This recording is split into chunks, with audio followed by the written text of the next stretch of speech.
In Nigeria, divorce is rare, but abroad in places like Canada and the UK, many Nigerian marriages do not survive. I have heard stories, I have spoken to people, and I've noticed patterns. Some marriages end because of abuse, yes, but that's not the only reason. Many other pressures come into play. Money, culture, and even the foundation the marriage was built on. This video is not about pointing fingers at men or women. It's about being real with ourselves as Nigerians in diaspora.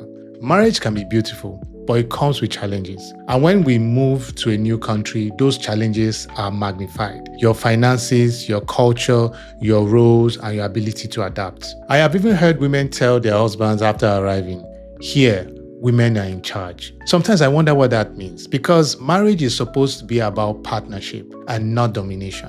This shift in mindset adds pressure to marriages that are already adjusting to new realities. In Nigeria, divorce is rare, about 0.2 divorces per 1,000 people each year.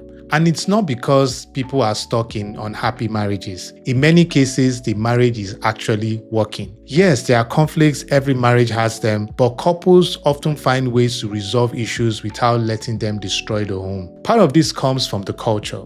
Families and communities remind couples that marriage is for life, and that disagreements are part of the journey.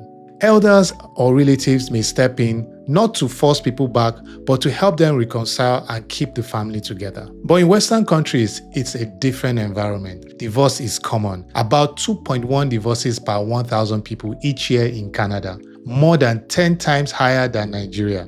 In these countries, society looks at conflict differently. The attitude is, if this is stressing you, maybe it's better you walk away. The system makes that easy. Family courts, shelters, police, social services are always available. So the same conflict that might have been resolved in Lagos or Abuja, maybe about money, respect, or roles, become more complicated in Toronto or London. Tolerances change. What used to be seen as a normal disagreement in Nigeria is now viewed as a reason to end the marriage. That cultural shift is one of the biggest reasons Nigerian marriages that seem stable back home struggle abroad. Abuse is a real factor in why some Nigerian marriages collapse overseas, and we should not pretend it does not exist. Abuse is not only physical, it can be emotional, verbal, financial, or psychological. And it does not only happen to women, men can be victims too. Let me be clear, I have zero tolerance for violence in a home. No man should raise his hand against his wife, and no woman should abuse her husband verbally or emotionally. Abuse destroys trust, damages children, and kills the very foundation of marriage. In Nigeria, abuse often stays hidden. A woman being abused may be told, endure it for the sake of the children. A man being abused, may be insulted daily, manipulated, or disrespected, often suffers in silence because society rarely takes male victims seriously. Many men fear ridicule if they admit their wife mistreats them. But in the West, the environment is different. Here, abuse of any form is taken seriously. A single phone call to the police brings an officer to the home. There are hotlines, shelters, counseling programs, and a social system that encourage people to leave abusive relationships. Women gain the confidence to speak out, and even men who feel trapped can find resources. This means abuse that might have been endured back home often becomes a breaking point abroad. And while abuse is not the reason behind every separation, when it is present, migration makes it far less likely that marriage will survive. These countries give both men and women the tools and the permission to finally walk away. Another big reason Nigerian marriages struggle abroad is money. Financial pressure is real and it cuts deep. Many couples were doing okay in Nigeria. Some had stable jobs, small businesses, or family support. Life may have not been perfect, but at least they had income and a sense of security. Then they migrate and suddenly everything resets. Degrees and professional experience are often unrecognized. People who were managers, doctors, or business owners back home find themselves starting from the bottom overseas, sometimes in survival jobs. This creates frustration. Men feel the weight of providing, but now they cannot provide at the same level. Women often find work faster, especially in healthcare or service jobs.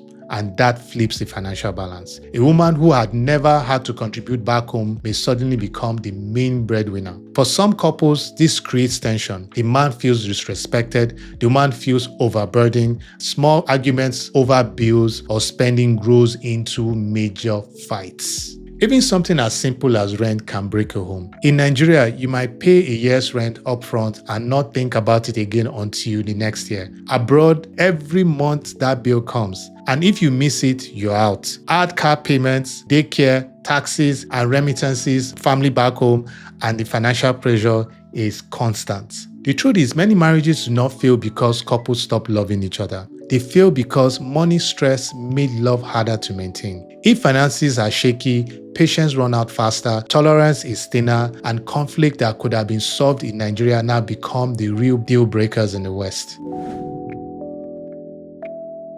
Another factor that comes up often is how some marriages were formed in the first place. Many women in Nigeria have admitted privately that when they got married, it was not out of love or true choice. Some married for financial security. The man had a job, a house, or the ability to sponsor them abroad. Others married because of pressure from parents, family expectation, or even age. Just imagine being told you are almost 30 and you must settle down now. For some, it is simply survival in a society where opportunities for women are limited. There are also Nigerian men living abroad who return home to marry wives. When he brings her over, he invests heavily, paying school fees, supporting her education, and helping her build a new life. But once she secures a good job and feels confident, some women change completely. In certain cases, the same man who made sacrifices to build her future ends up being pushed aside, even in some cases completely kicked out of his own home. The same applies to men who misrepresent themselves during courtship. They may present a false picture of their life abroad only for the truth to emerge after the woman migrates. Trust is broken and the marriage quickly falls apart. And there are also women who sponsor men to join them overseas, only to discover that once the man settles, he leaves her and finds another woman. These stories are painful, but they show us something important. When a marriage is built on survival, pretense, or convenience instead of genuine love and partnership, migration exposes the truth. Once circumstances change, the foundation cannot hold. And yes, it can go both ways. Men and women are both guilty of entering marriages without honesty, and the consequences are same once they move abroad. Culture plays a huge role in whether a marriage survives migration. Other migrant communities often carry traditions tightly into new countries. Extended families live together, parents and elders remain deeply involved in family life, and community association provides structure. Those cultural anchors help keep families stable even in a foreign environment. For Nigerians, it's often different. We adapt quickly to Western culture, sometimes too quickly. Back home, there are clear traditions. The role of elders in resolving conflicts, community pressure to maintain marriage, family networks that support couple. Abroad, those structures are gone. Instead of replacing them with new systems, many Nigerians simply adjust individually to Western norms. For example, a wife may embrace independence and new rights faster. A husband may try to hold on to traditional expectations of respect and submission. Without the shared cultural anchor, that gap between them grows wider. Arguments that could have been resolved with help of parents or elders in Nigeria now escalate with no one to mediate. This is not about saying one culture is better than the other. It's about balance. When other migrants carry their traditions abroad, those traditions act like glue. For Nigerians, when traditions are dropped or abandoned, the marriage can lose its foundation. Migration then does not just test relationship, it exposes the lack of cultural support holding it together. Migration forces couples to rethink what partnership really means. In Nigeria, roles are often more defined. A man is seen as a provider, the head of the home. The woman manages the household and the children, even if she also works. There is an unspoken agreement that gives both people a sense of order. Now, when families migrate, those roles can be tested. Some men continue carrying the full financial responsibility for years, while the wife focuses on the home and children. In other homes, the wife works and helps with the bills, but it's understood that this is support, not a primary role. In the same way, a husband may help with childcare or household work, but it's not because those roles have been abandoned. He does it out of love, care, and commitment to his partner. This is where the old saying comes in: happy wife, happy life. We have all heard it, but that mindset is incomplete. A healthy marriage is not about one person being happy. It's about balance, respect, and support on both sides. That is why I believe the saying should be happy couple, happy life. And part of the balance is being each other's support system. Sometimes the man may be down, maybe financially, emotionally, or in his confidence, and the wife should be able to help him rise again. At other times, the woman may be down and the man must also step in with love and strength. Marriage should never be one-sided. It should be two people carrying each other when needed. The key is understanding. Each person must help the other fulfill their God-given role. Migration may require adjustments for survival, but those adjustments should not erase the foundation. Instead, they should show cooperation. The husband leading and providing, and the wife nurturing and building, while both support one another when needed. And we cannot forget the children. They adapt quickly to Western culture, but they need stability at home. They need to see both parents working together, fulfilling their roles and showing unity. A healthy upbringing requires not just survival, but harmony between husband and wife.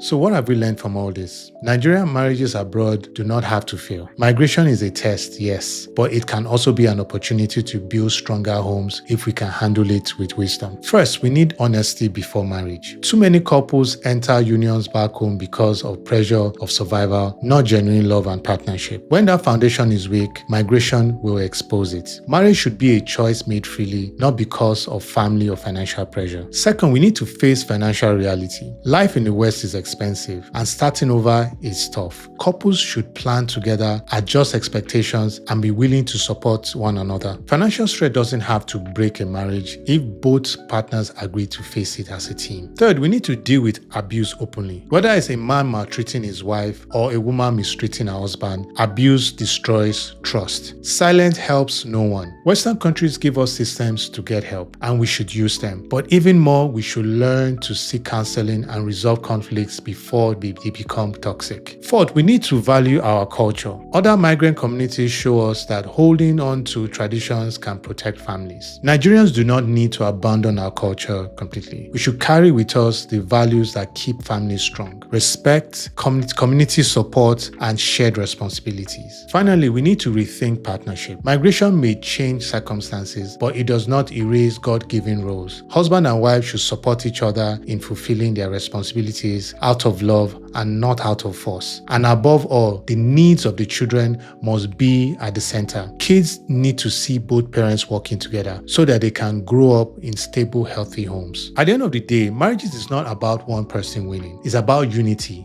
If both partners work in respect and honesty and cooperation, Nigerian marriages abroad can thrive, not just survive. These are the reasons I believe so many Nigerian marriages struggle abroad: abuse, financial stress, cultural shift, and shaky foundations. But they are not destiny. With the right mindset, our marriages can endure. What do you think? Have you seen this happening in your community? Share your thoughts in the comments and let's talk about it openly.